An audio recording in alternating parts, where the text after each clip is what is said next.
The Right Call: What Sports Can Teach Us in Your Work and Life. A book by Sally Jenkins. She is a Washington reporter, sports reporter especially. With that job, she got an unpurchasable proximity to evaluate and see the performance of elite performance and their impeccable records. With that in mind, she is telling the secrets of in sports. Like usually we see a lot of, we admire a lot of the sports performers especially, and we try to tell, okay, they are always consistent, they are always at their best. What is the secret of that?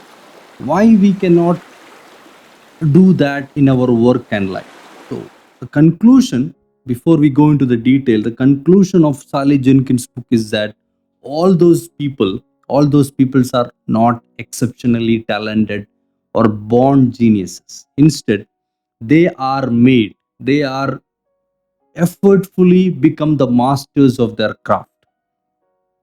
So that's how it is. The difference between Michael Phelps and you, an example is in the book. Like, okay, if I give you $500 now and $1,000 after 3 months, which one you will choose? That answer to that will determine the difference between you, me, and Michael Phelps. Michael Phelps will go with $1,000 after 3 months. You and me, we are so myopic on long term, we will choose the $500. So that's how about that. Even if you look at all the players, Usain Bolt run with stone in their legs. Pete Sampras used to work in Florida sunshine under the garage just to feel the heat, because in during the Wimbledon or this one there will not be any AC around there. There will not be an air conditioned thing. So in psychology, they call delayed reward discounting. They were all putting their efforts, even it is in tennis, Sampras, or in football, to chess. Okay, you will tell that, okay, if that is all about sports, right? But we are not doing sports in our office or in our business environment. But actually, even the Magnus Carlsen, the chess grandmaster, used to spend the same amount of calories as somebody running on the field or anything. So essentially, it is same, but the secret is that we somehow having unconscious incompetence in our skills, and we try to ignore that. So let us learn the secrets of sports to help us in work and life.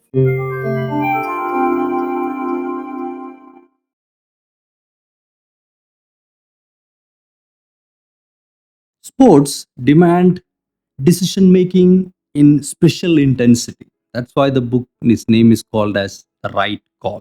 So it's a split second decision. If you look at, say, Tendulkar facing a ball which is traveling at 2 miles, 100 miles an hour or something, or similarly, Rafael Nadal is looking at the ball and just facing it. How they are able to make such a split decision, it is all based on lot of trial and error, trial and error, trial and error. So it is key things, especially in this book, is first one is conditioning. They are conditioning their mind. Practice, for sure. Practice makes perfect. Something more than that. Discipline, discipline in your thinking, in your behavior, in your actions. Candor, frankness in your evaluation and your opinions and all. Culture, the environment around you. Failure, how you treat failure. Intention, what is really what you intend to become. These are the 7 topics, I believe, the secrets of these people which we can learn from. Conditioning, the first one, it is a working order of something in a state and quality. So Michael Phelps, he was, one time a swimmer asked him, okay, you swim every day, right? Yes. So did you swim on Christmas Day as well? The swimmer, the competent swimmer, he was expecting a no, but Phelps told, yes, I do practice in Christmas as well. So Michael Phelps was gifted by a coach, Bowman, and he was somehow more understanding about the neuroscience, how the brain body works and mind mechanism and all such psychological aspects, which actually helps to become who he is.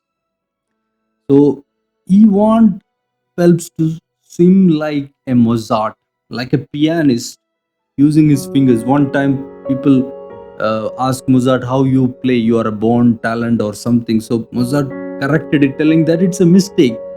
There is no one else there who practice all the composition available like me in that much number of times. So his fingers just flow like that. So similar to that, hardest time was Phelps training is something like when they go to the hardest topic or you get tired. Usually you and me, we stop when we exercise or something, or when we effort, when we tired on work, we get angry or we just go outside. So that's how we respond. But what Bowman does, when they tired, he asks them to go to the next level. Muhammad Ali used to tell that when I am tired, my when I am doing the sit-ups, when my leg tired, that's the moment onwards my growth is happening. Similar to Arnold Schwarzenegger used to pump the iron, you do the same thing. He sets the real growth or real growth on his muscle happen when there is no happening inside the body. So that's how it's so resisting impulsivity. That's the main thing. Impulsivity in terms of body, yes, one part. But Bowman tried to realize that okay, Phelps, not only body, we are going to have distraction by media and other things compared to normal if you are indoor. So imagine if you during the pandemic you are all indoor. That time, same work you are doing in the office, you will be or you're commuting, you will lose more energy, right? So more interaction will deteriorate it. So there is Magnus Carlsen, the book explained Dalai Lama of chess. He was so cool. You see, like Mahendra Singh Dhoni, an example in cricket, similar example. So Magnus Carlsen was so cool because he told that that is the way he is going to make that decision making. So Bobby Fischer, the legendary Bobby Fischer, told that your chess deteriorates with your body. You have to make sure your body is in that composure, in that conditioned state to achieve that level of performance in brain and in everything. So you cannot just segregate it. Okay, that is physical activity. This is different. That's all about conditioning. So practice is the refinement of skills with purpose. That's how we explain practice. So practice something which you don't like. That essentially means that they work on the weakness than their strength. For sure, they all work on the strength, but they try to hone their weakness as well. So they try to find coaches and understand all this. So there is an interesting feedback or conclusion talking about expertise, which comes from Malcolm Gladwell's Outliers, where he mentioned about 10,000 hours and all. I'm not sure 5,000 or 10,000 hours, I believe. So K. Anders Ericsson, he tried to copy K. Anders Ericsson's quote, and he tell that whoever spent 10,000 hours, they become expert on that. But the point is that he actually corrected it afterwards because Gladwell missed to explain further than that. So he used to explain that experts are made. Ericsson, before he died, he told that experts are made by their consistent effort to become the best in what they do. That's how the expertise become. Even Leonardo da Vinci, if you read from Robert Greene in The Mastery, he used to study the anatomy of the body and the veins to perfect his painting. So that's how the level of things called. Even in NASA, International Space Station, it's something like a foil running like a fan on a space, which is standing there somehow. His book is explaining that way. So when during NASA, everything that they teach in space station, they have to make sure that the person do it 17 times without mistake. That's the level of expertise they are having. So even there is some quality method called Six Sigma and all, 1 million in like 3 times in 1 million, like that. Even Amazon, a lot of companies, General Electric, everybody was following. Even in NASA, the spacecraft, whoever have to ride the spacecraft, they have to do 1000 landing without any mistake. If you make one mistake, then you have to do 1000 again. So there is no company or no institution in the world that much level of practice oriented is telling. Book also explained about a book choke. I'll add it in the description, which is explaining similar topics as well. That's all about practice. Discipline. It is being told that athletes have discipline on the right thing and executives have discipline on the wrong things. The book tried to explain on a leadership scenario also, because the book mainly talk about sports and their coaches. So somehow coaches, they lead 10 or 20 people in their team, if it is in the football or any other multiple team uh, event or something like that. So what is essential for decision making? It is, or just conveying the decision. First of all, you two should have a discipline to have a decision in first place. Second thing, to convey that decision, you should talk with respect. So coaches, if they are not respecting, it's something like you are delivering a punishment. It happens in a company scenario as well.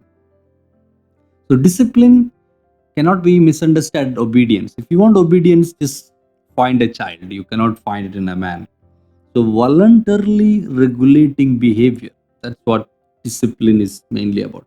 Successful performers, they used to have a habits in such a way that their habits work like a clock, very consistent. There is a book by Atomic Habits by James Clear explaining about habits and all. I'm not going much there. So generally, that disciplined thinking, disciplined talking, all such things help in having that elite performance from you. Next section we have is candor or frankness in general. There is an interesting book called Radical Candor, if you like to read. So Brené Brown, the famous New York Times best-selling author, tell that vulnerability, it is not a weakness. Instead, it's a courage. Mark Twain famously said that the difference between the right word and the wrong word, it is, or right word or correct word, is something like a lightning bug and lightning. It's a big difference actually. So what you tell, a good leaders, they try to clarify and define issues, because when you are a leader, when you come across a problem, the first thing, if you don't understand what is that, best thing is to clarify the problem with your team. So mere giving order is not decisive leadership. There are different type of leadership powers and all, referent power, like lot of power. So out of that giving order is not leadership, but you have to pursue them to act in conviction.